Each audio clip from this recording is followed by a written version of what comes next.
बिस्मिल्लाहिर्रहमानिर्रहीम। अस्सलाम वालेकुम। मैं हूं आपका sir Zeeshan Haider, FSc chemistry second year, chapter number 19 का लेक्चर नंबर 6। आज का लेक्चर इंतहाई अहम है। अगर आपको ये आज का लेक्चर समझ आ जाता है तो ऑर्गेनिक केमिस्ट्री के तमाम mechanism, reaction, statement, each and everything समझने में बहुत मज़ा भी आएगा और आसानी भी होगी। और मत भूलिए कि जिन्होंने मुझसे फर्स्ट ईयर पढ़ी है, मैंने उन्हें चैप्टर नंबर 11 में पहले ही लेक्चर में, जब मैंने जनरल ऑर्गेनिक केमिस्ट्री का लेक्चर पढ़ाया था, उसमें बहुत सारी चीज़ें मैंने समझा दी थी। तो आज का लेक्चर बहुत आसान होगा और आपको समझ भी आएगा। एक शेर है कि हुस्न बालों से अल्लाह बचाए, माह जमालों से अल्लाह बचाए, हर बला सर पे आ जाए लेकिन तेरी चालों से अल्लाह बचाए। दिल में हो ख्वाहिश हूर जन्नत और ज़ाहिर में शौक़ इबादत, शेख जी आप जैसे अल्लाह वालों से अल्लाह बचाए। और भी शेर हैं मगर वक्त मुख्तसर और आपका इंटरेस्ट है तो मैं कभी कभार सुनाई देता हूँ।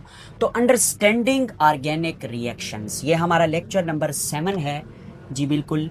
और हम इसे डिस्कस कर रहे हैं understanding organic reaction. Organic reaction जो हम पढ़ेंगे, बहुत सारे ऑर्गेनिक केमिस्ट्री में रिएक्शन होते हैं, उनको समझने के लिए हमें क्या क्या सीखना ज़रूरी है। 3 बेसिक आइडियाज़, 3 चीज़ों का हमें पता होना चाहिए। Number 1, a covalent bond breaks into 2 ways। Covalent bond 2 तरीकों से टूटता है। एक उसकी तोड़फोड़ को बोलते हैं होमोलाइटिक और एक उसकी तोड़फोड़ को बोलते हैं हिट्रोलाइटिक। ये मैंने आपको फर्स्ट ईयर में भी पढ़ाया था, होमोलाइटिक क्लीवेज, हिट्रोलाइटिक क्लीवेज, ठीक है। एक तो ये हो गया। दूसरा, there are 3 types of reagent. Organic chemistry में 3 तरह के रीएजेंट यूज होते हैं। रीएजेंट वो होता है जो किसी, देखे ना, जब 2 चीजें,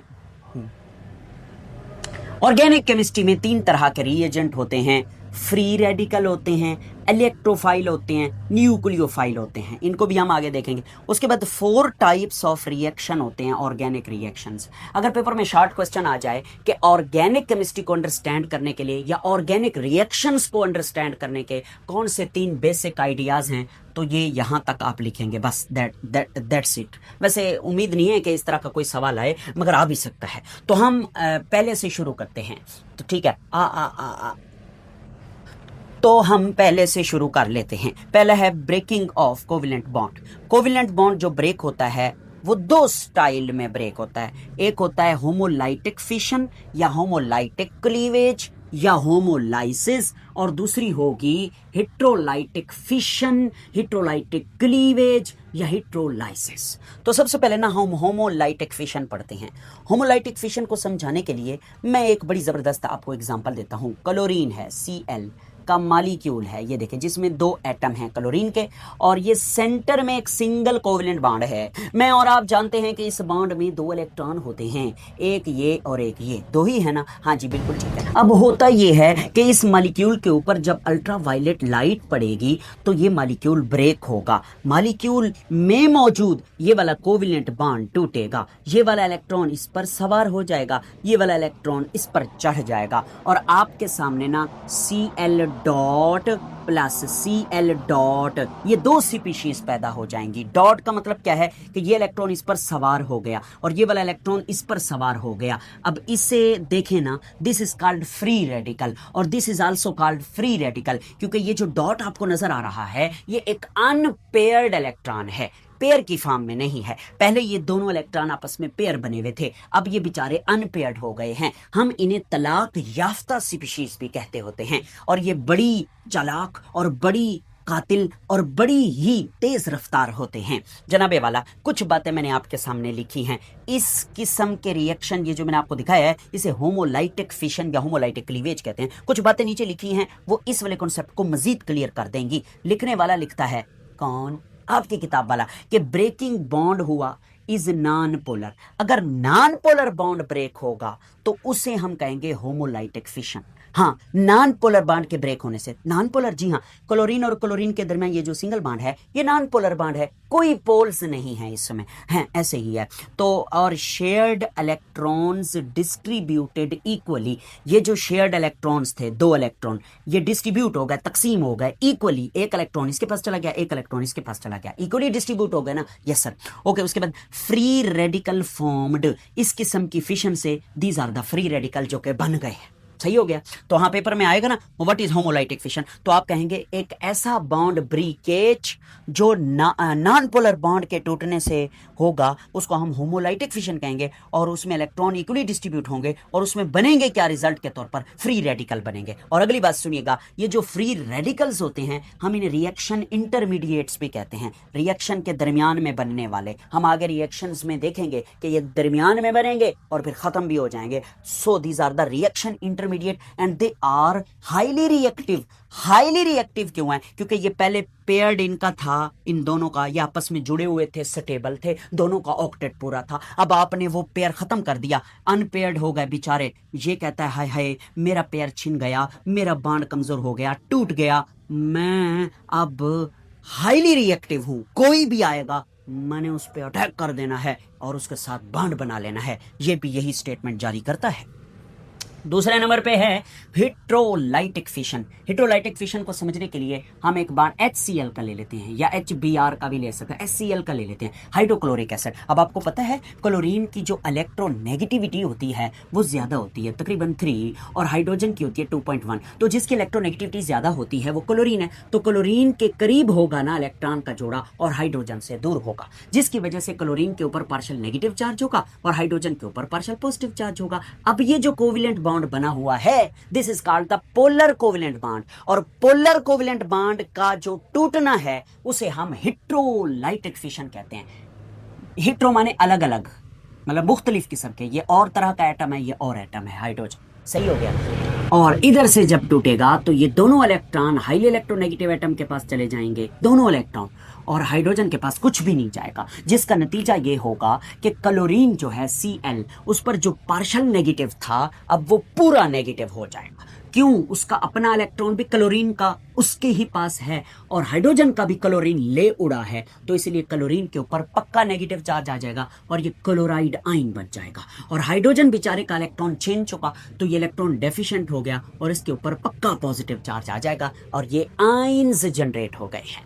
लिखा क्या है हमने वही लिखा है जो किताब ने हमें बताया है कि ब्रेकिंग बॉन्ड इज पोलर। जब हेट्रोलाइटिक फिशन होती है तो टूटने वाला बॉन्ड कौन सा बॉन्ड होता है? पोलर, मैंने आपको बता दिया है। और शेयर्ड इलेक्ट्रॉन डिस्ट्रीब्यूटेड अनइक्वली, ये जो शेयर्ड इलेक्ट्रॉन थे ये तकसीम हो गए, बिखर गए, मगर अनइक्वली, एक के पास दोनों चले गए, एक बेचारे के पास एक भी नहीं रहा। आगे चलते हैं। One atom gain both electron and have negative charge. ये देखो, इसने दोनों इलेक्ट्रॉन ले लिए और इसके ऊपर नेगेटिव चार्ज है। और दूसरा एटम, और other is deficient in one electron, इस बेचारे के पास एक इलेक्ट्रॉन की कमी हो गई है, and have a positive charge, और इसके ऊपर कौन सा चार्ज आ गया? पॉजिटिव चार्ज आ गया। सही हो गया। ये बेहतरीन लिखी हुई है आपकी किताब और बेहतरीन आपको समझ भी आ रहा है। ओके, आगे चलते हैं। उसके बाद ना दो जो है इंटरमीडिएट्स होते हैं, रिएक्शन इंटरमीडिएट्स। हेडिंग नहीं दी आपकी बुक वाले ने मगर समझाया जरूर है। एक होता है कार्बो कैटाइंस, फर्स्ट ईयर में भी बताया था, और दूसरा होता है कार्ब एनाइंस। ठीक है, कार्बो कैटाइंस और कार्ब एनाइंस। कार्बो कैटाइन और कार्ब एनाइन क्या होते हैं? कार्बो माने कार्बन, कैटाइन माने पॉजिटिव चार्ज, कार्बो माने कार्बन, एनाइन माने नेगेटिव चार्ज। बुक वाला क्या लिखता है? A CPC which contain carbon atom having positive charge on it. एक ऐसी सीपीसी जिसके अंदर कार्बन हो और उसी कार्बन के ऊपर पॉजिटिव चार्ज हो, हम उस पूरी सीपीसी को कार्बोकैटाइन का नाम देंगे। मिसाल देता हूं आपको, हमारे पास है कार्बन, सिंगल बॉन्ड, इसके साथ क्लोरीन लगा हुआ है, और इधर जो है ना 3 बॉन्ड लगा के 3 मिथाइल ग्रुप, इसे टर्शरी ब्यूटाइल क्लोराइड भी कहते हैं, आगे चल के हम पढ़ेंगे। ठीक है। अच्छा, अब होगा क्या देखिएगा, होगा ये कि क्लोरीन की इलेक्ट्रोनेगेटिविटी होती है 3 और कार्बन की इलेक्ट्रोनेगेटिविटी होती है 2.5। तो किसकी ज्यादा? क्लोरीन की। तो इलेक्ट्रॉन का जोड़ा किसके करीब होगा? क्लोरीन के करीब होगा। जब क्लोरीन के करीब होगा और ये बॉन्ड टूटेगा, किसी भी वजह से टूटेगा, तो होगा यहां से बॉन्ड टूटेगा। जब यहां से बॉन्ड टूटेगा तो दोनों इलेक्ट्रॉन किसके पास चले जाएंगे?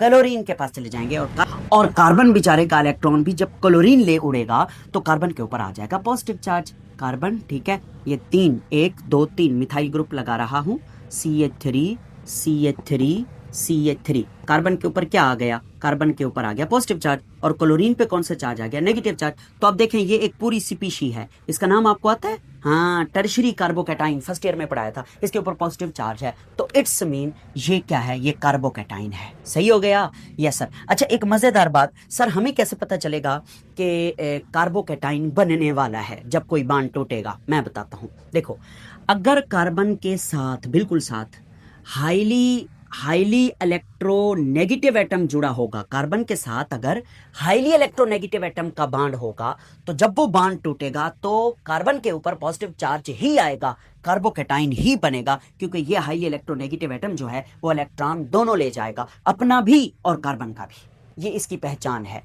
उसके बाद नेक्स्ट देखें, अ species which contain carbon with negative charge. एक ऐसी स्पीशी जिसमें कार्बन हो और उस कार्बन के ऊपर नेगेटिव चार्ज हो, हम उसे कार्ब एनाइन कहते हैं। मेरे बेटे, इसकी एग्जांपल मैं आपको देता हूं। ये देखें, ये मेरे पास है CH3, ठीक है, CH3 है, इसके साथ क्या लगाऊं Mg लगा देता हूं, Mg।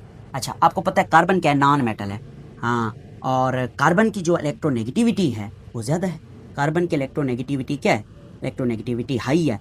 क्यों? क्योंकि मैग्नीशियम एक मेटल है और मेटल की इलेक्ट्रोनेगेटिविटी जो होती है वो लो होती है। अगर ऐसा हुआ या अगर ऐसा बॉन्ड टूटे जिसमें कार्बन के साथ एक ऐसा एटम लगा हुआ हो जो मेटल हो और उसकी इलेक्ट्रोनेगेटिविटी कार्बन से कम हो, तो जब ये बॉन्ड टूटेगा ना मेरे बेटे, तो कार्बन की चूंकि इलेक्ट्रोनेगेटिविटी ज्यादा है तो इलेक्ट्रॉन का जोड़ा किसके करीब है? कार्बन के करीब है, मैग्नीशियम से दूर है। तो ये बॉन्ड जब टूटेगा तो इधर से टूटेगा, दोनों इलेक्ट्रॉन कार्बन खुद ले लेगा और मैग्नीशियम को जाने देगा। मैग्नीशियम के ऊपर पॉजिटिव चार्ज आ जाएगा और कार्बन जो कि CH3 वाला है उसके ऊपर आ जाएगा CH3 नेगेटिव चार्ज। ये बन गया मिथाइल कार्ब एनाइन।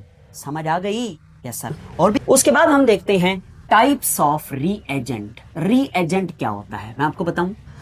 जब रिएक्शन होता है दो एटम्स का, मतलब फर्ज करो ये एक एटम है A और ये एक एटम है B, ठीक हो गया। अब इन दोनों का आपस में रिएक्शन होने जा रहा है, तो इन दोनों में से एक चीज ऐसी होती है जो दूसरे पर अटैक करती है, उसको टक्कर मारती है या उस पर अपना असर डालती है, उस पर अटैक करती है। तो जब ये इस पर अटैक करेगा तो आगे फिर रिएक्शन होगा ना, नया प्रोडक्ट बनेगा। तो जो अटैकिंग चीज होती है उसे रीएजेंट कहते हैं, और जिस पर अटैक हो रहा होता है उसे क्या कहते हैं? उसे सबस्ट्रेट कहते हैं। यानी ये सबस्ट्रेट होगा और ये अगर ये अटैक कर रहा है तो ये फिर क्या होगा? रीएजेंट होगा। तो हमारी जो केमिस्ट्री की ये बुक है इसमें टाइप्स ऑफ रिएजेंट, 3 तरह के रिएजेंट बयान किए गए हैं, फ्री रेडिकल और इलेक्ट्रोफाइल और न्यूक्लियोफाइल। सर जी बस कर दें, फर्स्ट ईयर में भी आपने हमें ये पढ़ाए थे भाईजान, अब भी पढ़ाने हैं क्योंकि बुक में हैं, तो कंसेप्ट तो आपके पहले ही क्लियर हैं, बस ऐसे ही देख लेते हैं। फ्री रेडिकल क्या होता है? मैंने डेफिनेशन लिखी हुई है बुक के मुताबिक, एक एटम या फिर group of atom having unpaired electron is called free radical. एक अकेला एटम या ग्रुप ऑफ एटम जिसके ऊपर अनपेयर्ड इलेक्ट्रॉन होगा, हम उसको फ्री रेडिकल का नाम देंगे। एग्जाम्पल देख लेते हैं। क्लोरीन के ऊपर अगर डॉट लगा हुआ है,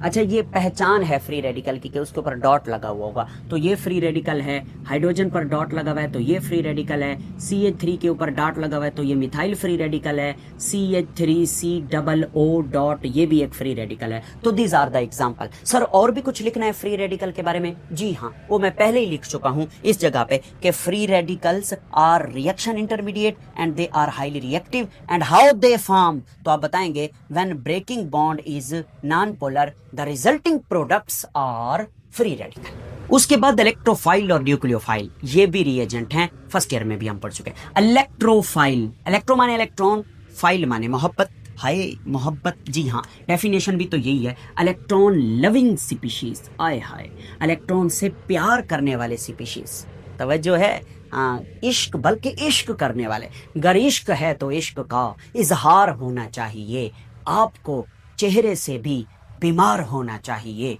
अपनी यादों से कहो एक दिन की छुट्टी दे हमें, इश्क के हिस्से में भी एतवार होना चाहिए। कल तो गुजारा तुमने एतवार, आज फिर मांग रहे हो इश्क से। इलेक्ट्रॉन लविंग स्पीशीज, जो इलेक्ट्रॉन से प्यार करेंगे उन्हें हम इलेक्ट्रोफाइल कहेंगे। And they are able to accept electron का पेयर, क्योंकि इन्हें इलेक्ट्रॉन से प्यार है, कहीं से भी इन्हें इलेक्ट्रॉन का पेयर मिल जाए ये उसे एक्सेप्ट कर लेंगे। हाँ जी। And they are electron deficient species, इनके पास इलेक्ट्रॉन कम है ना, इसलिए तो ये इलेक्ट्रॉन से प्यार करते हैं, इलेक्ट्रॉन की कमी है जब भी तो ये एक्सेप्ट करने की एबिलिटी रखते हैं। And they search for electron, electron की तलाश में मारे मारे फिरते रहते हैं। ठीक है, और एग्जाम्पल्स हमारी बुक में जिस तरह से है मैं आपको समझा रहा हूँ। Positive ions including carb cation, मैंने लिखा नहीं है, आप लिख लीजिएगा कार्ब कैटाइन। ठीक है, कार्ब कैटाइन भी और पॉजिटिव चार्ज भी जो भी होंगे, कार्ब कैटाइन पर भी पॉजिटिव चार्ज होता है, और वैसे भी पॉजिटिव आयन जो होते हैं वो क्या है, इलेक्ट्रॉन डेफिशिएंट है, इलेक्ट्रोफाइल है। जैसे कि हाइड्रोजन के ऊपर पॉजिटिव चार्ज है तो ये इलेक्ट्रोफाइल है, अगर क्लोरीन के ऊपर फर्ज करो पॉजिटिव चार्ज है तो ये भी इलेक्ट्रोफाइल है। समझ आ रही है? Yes sir. अच्छा, जैसे कार्ब कैटाइन है, CH3 के ऊपर पॉजिटिव चार्ज है, ये भी क्या है, ये भी एक इलेक्ट्रोफाइल है। सही हो गया? Yes sir. उसके बाद neutral molecule with incomplete octet, ऐसे न्यूट्रल मॉलिक्यूल जिनका ऑक्टेट पूरा ना हो उनको भी आप इलेक्ट्रोफाइल लेंगे। जैसे BF3 फर्स्ट ईयर में बताया था कि बोरान का ऑक्टेट पूरा नहीं है, बोरान के गिर्द 3 फ्लोरीन है तो इसके सिर्फ 6 इलेक्ट्रॉन है, ऑक्टेट पूरा नहीं है। इसी तरह AlCl3 में भी यही हाल है कि एल्यूमिनियम सेंटर में जो है इसके वैलेंस शेल में बॉन्ड बनाने के बाद क्लोरीन के साथ सिर्फ 6 इलेक्ट्रॉन हैं।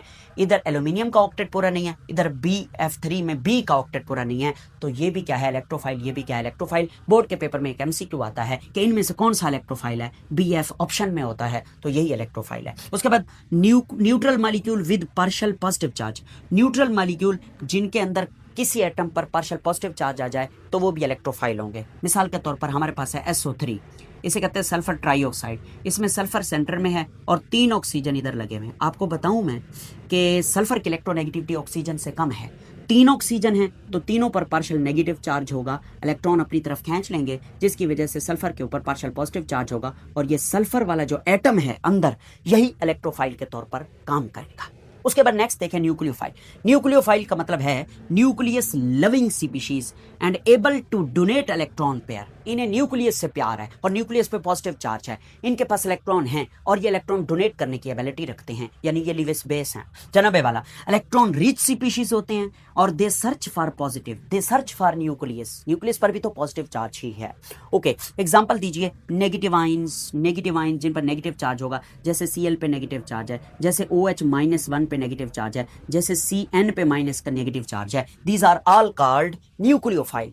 और इंक्लूडिंग कार्ब एनाइन, जैसे कि CH3 पे अगर नेगेटिव चार्ज है तो ये कार्ब एनाइन है और नेगेटिव चार्ज की वजह से ये एक न्यूक्लियोफाइल है। हाँ जी। उसके बाद neutral molecule with lone pair, neutral molecule भी न्यूक्लियोफाइल के तौर पर काम करते हैं, सिर्फ नेगेटिव चार्ज वाले नहीं काम करते। जैसे कि H2O पानी है, इसमें ऑक्सीजन पर 2 लोन पेयर हैं तो ये एक न्यूक्लियोफाइल है। जैसे NH3 में नाइट्रोजन पर लोन पेयर है, ये एक न्यूक्लियोफाइल है। जैसे C2H5OH इथाइल अल्कोहल में ऑक्सीजन पे 2 लोन पेयर हैं, ये भी एक न्यूक्लियोफाइल है। समझ आ रही है? जी sir.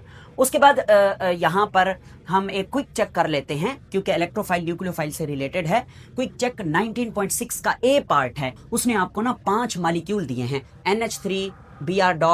H2O NO2 positive Cl positive. पूछा है इनमें से कौन इलेक्ट्रोफाइल है, इनमें से कौन न्यूक्लियोफाइल है और इनमें से कौन फ्री रेडिकल है, पहचान करें और थोड़ी सी वजह भी बताएं। जनाब आप आंसर कैसे लिखेंगे? NH3, अभी ये देखें NH3 पर लोन पेयर होता है, ये क्या है, न्यूक्लियोफाइल है, तो NH3 के आगे आप लोग क्या लिखोगे, ये न्यूक्लियोफाइल है। Okay sir. और आगे वजह, it has lone pair on nitrogen atom, it can donate lone pair so it is a nucleophile.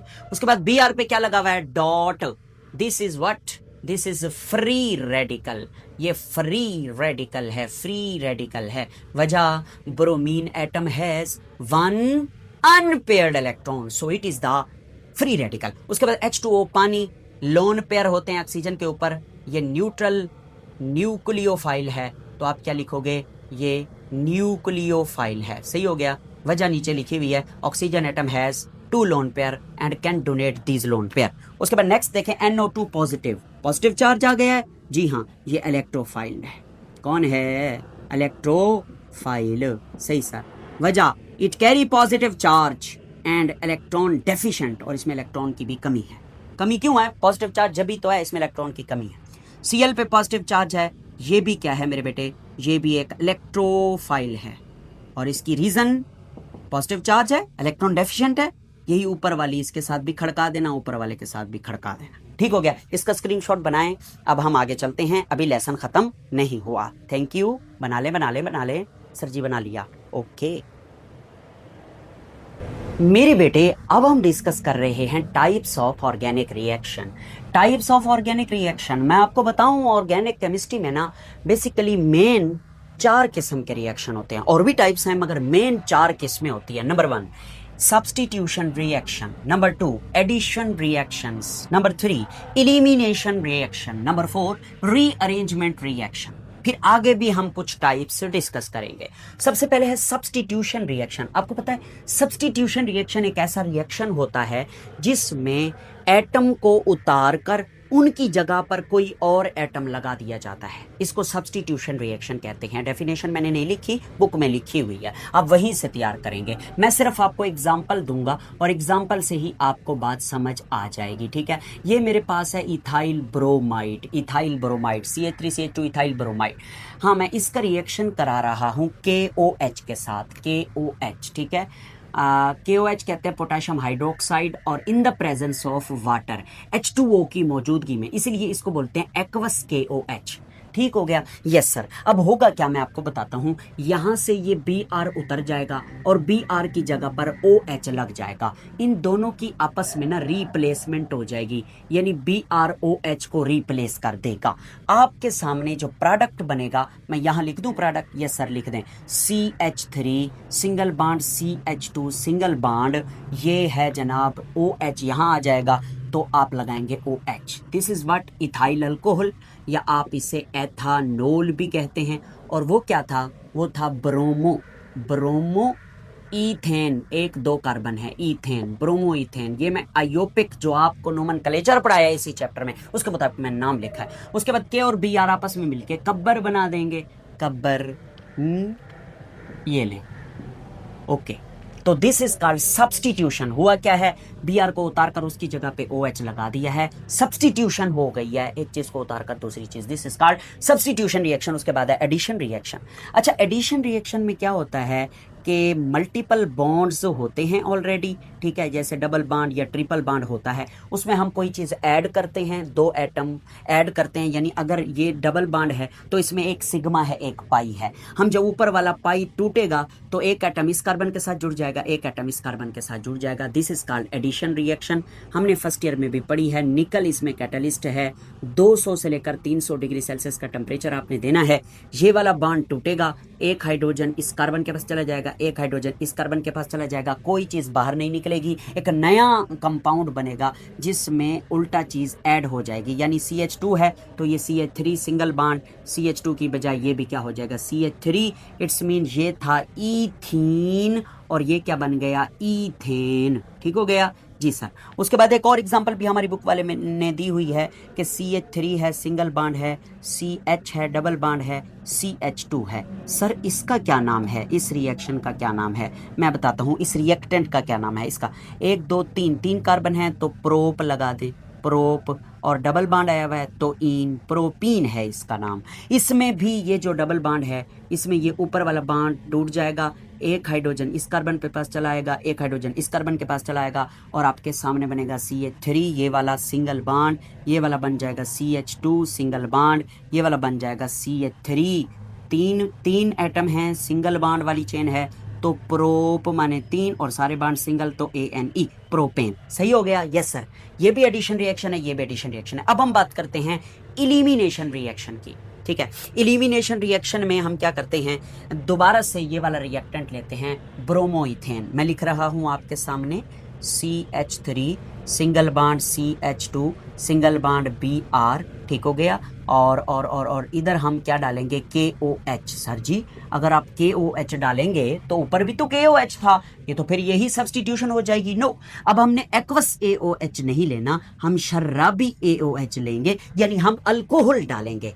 अगर एक्वस KOH लेते हो तो सब्स्टिट्यूशन रिएक्शन होता है, अगर अल्कोहलिक KOH लेते हो तो फिर इलिमिनेशन रिएक्शन होता है। अब सुनिएगा होता क्या है। आप देखें ये कार्बन है, ठीक है, ये कार्बन का एटम है और ये भी कार्बन का एटम है। इसके साथ कितने हाइड्रोजन हैं? 3। 3 में से 2 यहां लगे रहने दें, एक को नीचे अलग से दिखा दें। सही, ये Br है, ये H है। सुनिएगा मेरी बात।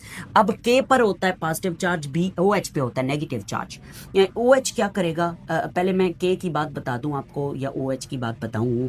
पहले ना मैं आपको OH की बात बताता हूं। OH जाएगा, ठीक है, OH नेगेटिव इस हाइड्रोजन को कहेगा चल तू मेरे पास आ जा, इलेक्ट्रॉन लेकर नहीं आना, इलेक्ट्रॉन छोड़ के आना है। यहां पर इलेक्ट्रॉन लगे रहने देने हैं दोनों।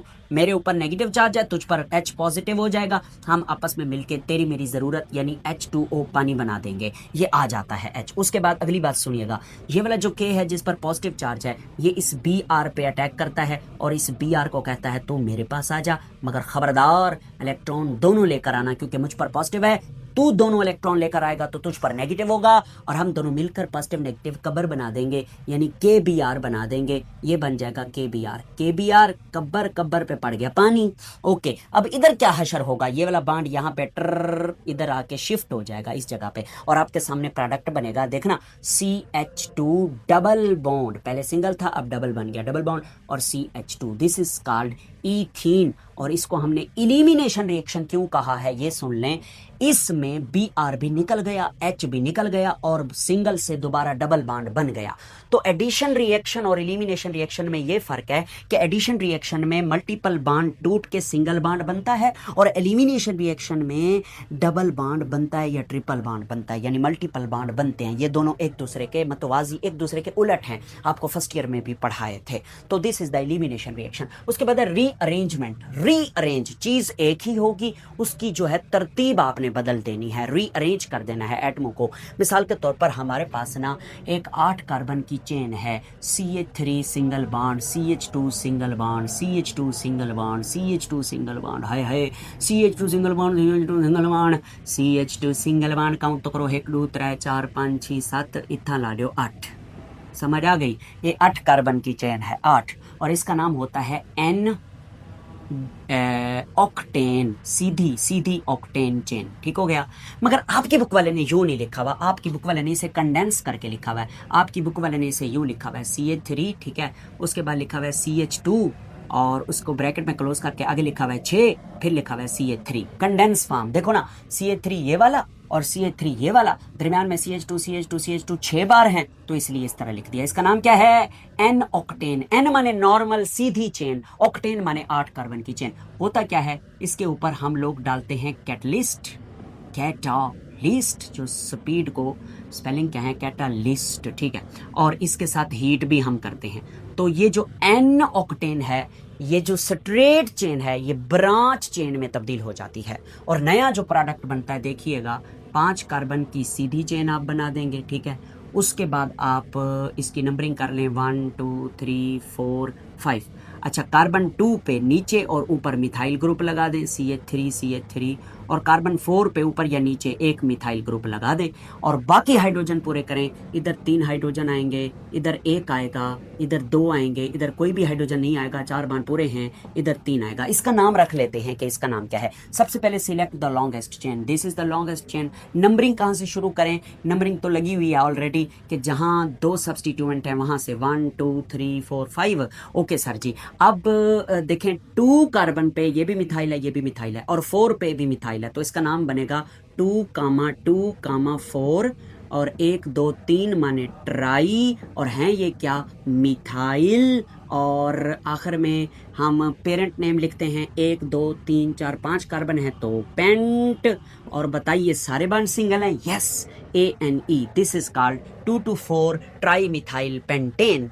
और इसको हम आइसो ऑक्टेन भी कहते हैं, यानी ब्रांच वाला ऑक्टेन, आइसो ऑक्टेन। और लगे हाथों में आपको मजे की बात बताऊं, जो घटिया क्वालिटी का पेट्रोल होता है ना, पेट्रोल ये जो हम मोटरसाइकिल में डलवाते हैं, वो N ऑक्टेन होता है, और जो आला क्वालिटी का पेट्रोल होता है वो होता है आइसो ऑक्टेन, यानी ये वाला 2 to 4 tri methyl pentane.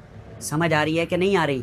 Yes sir, समझ आ रही है। हाँ सर जी, ये भी ऑक्टेन है, ये भी ऑक्टेन है। बेटा जानी, ये स्ट्रेट चेन है, इसकी क्वालिटी घटिया है। ये ब्रांच चेन है, इसकी क्वालिटी आला है।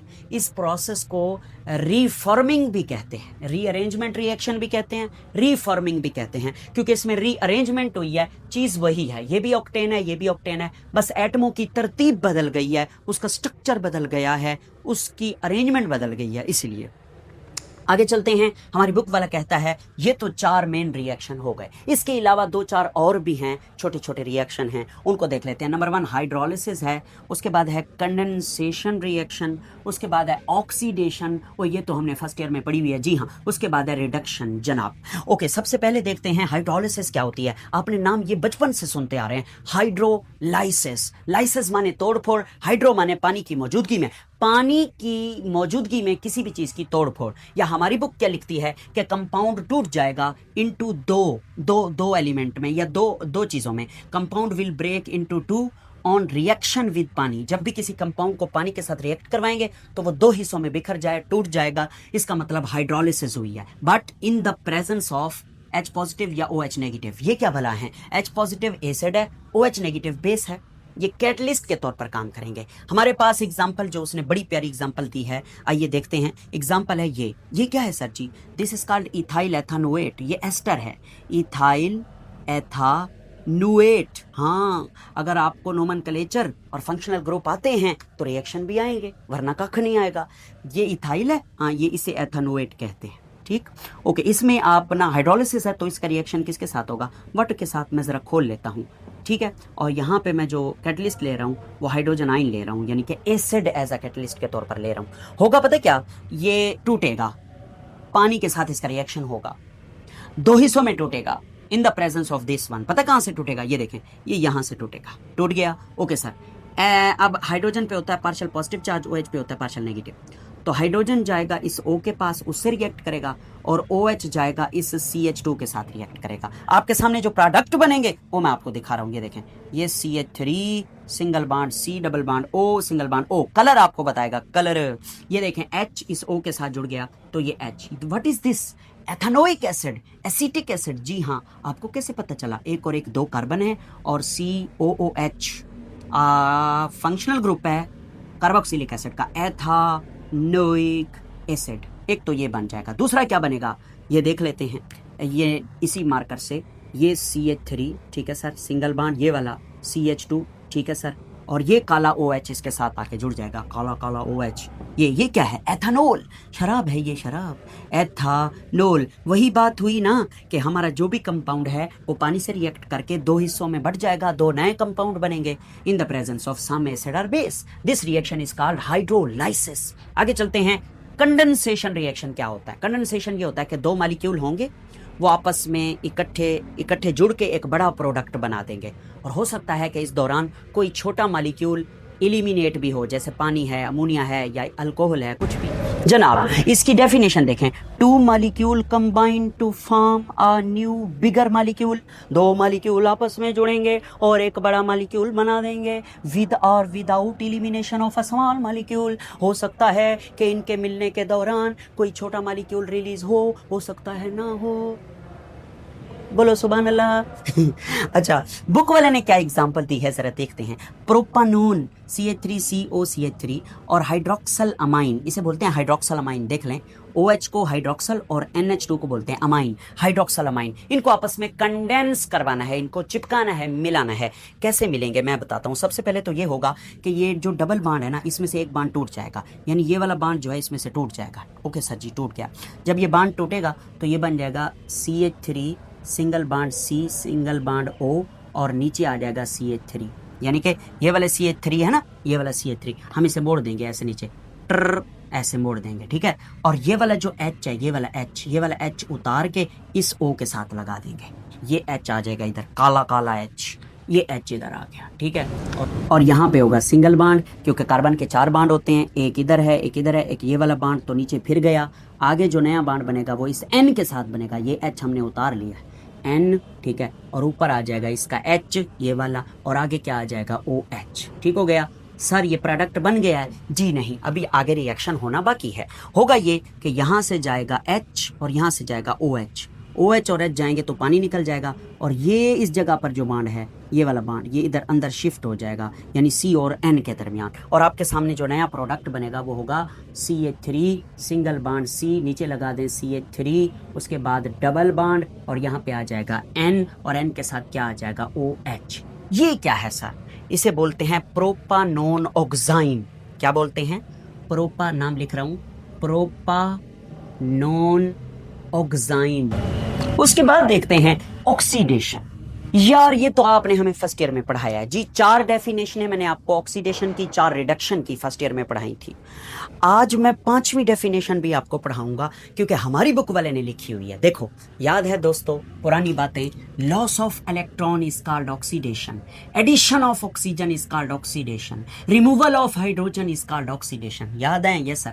And increase in oxidation state is also called oxidation, यानी किसी में से इलेक्ट्रॉन लूज होते हैं तो ऑक्सीडेशन, किसी के अंदर ऑक्सीजन ऐड होता है तो भी ऑक्सीडेशन, हाइड्रोजन रिमूव होता है तो भी ऑक्सीडेशन, और अगर किसी एटम की ऑक्सीडेशन स्टेट में इजाफा होता है, यानी पहले उसकी ऑक्सीडेशन स्टेट +1 थी फिर +2 हो जाती है, तो हम कहेंगे ये भी ऑक्सीडेशन ही हो रही है। एक नई बात उसने लिखी है कि increase in number of bond between carbon and oxygen, यानी कि वो रिएक्शन ऑक्सीडेशन रिएक्शन होगा जिसमें कार्बन और ऑक्सीजन के दरमियान बॉन्ड्स जो हैं उनकी तादाद में इजाफा हो जाएगा। सर हमें समझ नहीं आई, रिएक्शन दिखाऊंगा, थोड़ा बहुत समझ आ जाएगा। हमारी बुक में इसकी एग्जांपल क्या दी गई है? Propene CH3 CH double bond CH2, propene है, और उसका जो है रिएक्शन हो रहा है O3 यानी ओजोन के साथ, इन the presence of zinc and H2O। पानी और जिंक की मौजूदगी में ओजोन का रिएक्शन हो रहा है, ये ओजोनोलाइसिस है, हमने फर्स्ट ईयर में भी पढ़ी हुई है। यहां से बॉन्ड ब्रेक हो गए, दोनों ब्रेक हो जाएंगे, हो गए सर जी ब्रेक। उसके बाद क्या बनेगा देखिएगा, ये CH3 सिंगल बॉन्ड, ये C और ये सिंगल बॉन्ड H, ऐसे ही है जी सर। इसको देखो, ये होगा C, इधर भी H, इधर भी H। अब ये जो O3 है, ओजोन है, इसमें कितने ऑक्सीजन हैं?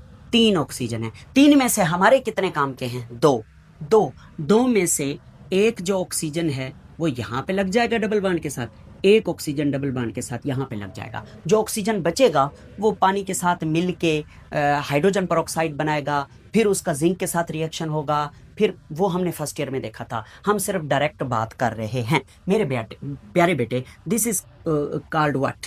1 2 कार्बन है और OH है, COH है, तो ये है एथानल, ये एल्डिहाइड है, एथानल या इसे एस्टल्डिहाइड कहते हैं। इसमें 1 कार्बन है तो ये मेथानल है।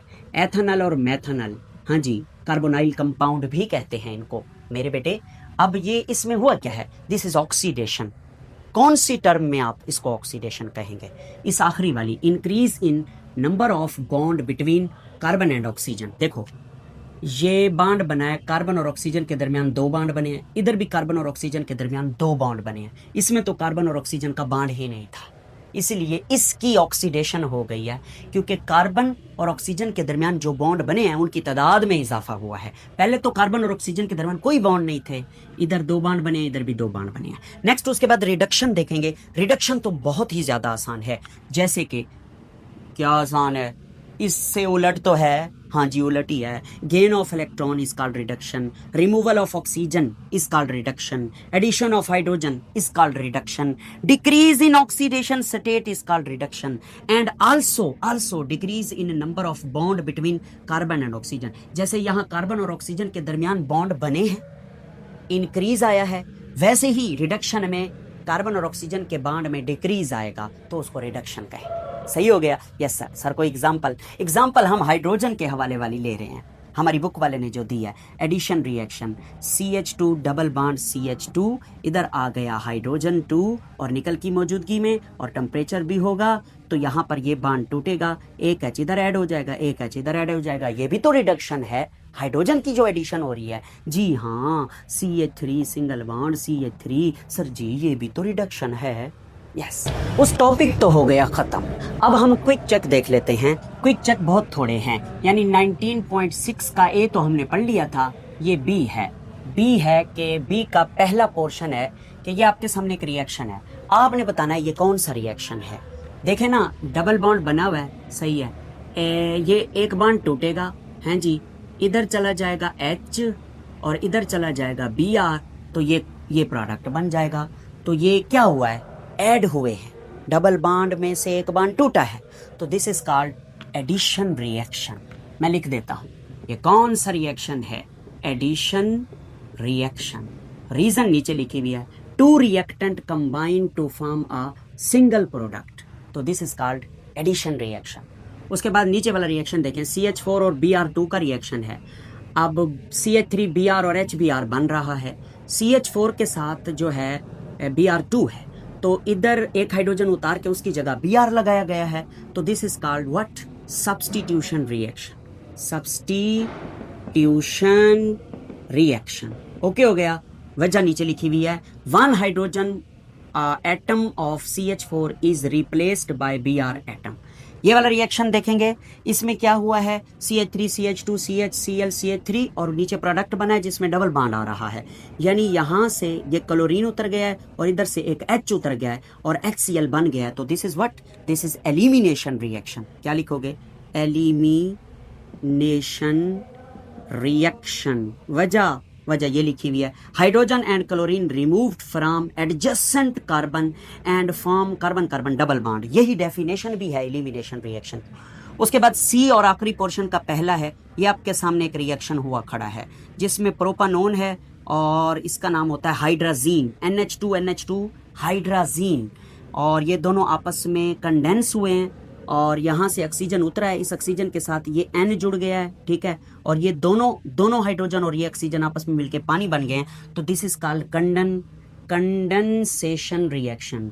वजह अगर लिखनी हो तो आप बता देंगे कि in this reaction propanone and hydroxyl amine combine to each other, नहीं हाइड्रोक्सल अमाइन नहीं, hydrazine combine to each other and they form the new product which is the condensed product and elimination of water। ठीक है, आखिरी इस सी का दूसरा भी है, यहाँ पे मैंने लिखा है, यानी कि चेक 19.6 सी का दूसरा पोर्शन, ये आपके सामने रिएक्शन है। ये क्या है, ये है एथेनॉल, ये कौन से वाला, ये वाला है, एथेनॉल है, इकट्ठा करके लिखा हुआ है, वो दो हाइड्रोजन के साथ रिएक्शन है। क्या ये दोनों हाइड्रोजन इसमें ऐड हो जाएंगे और ये बना देंगे CH3CH2OH, this is called ethanol. यही हमारा आज का लेसन था। Thank you very much. इसका आप बनाइए स्क्रीनशॉट और मौजे कीजिए। अल्लाह हाफिज़।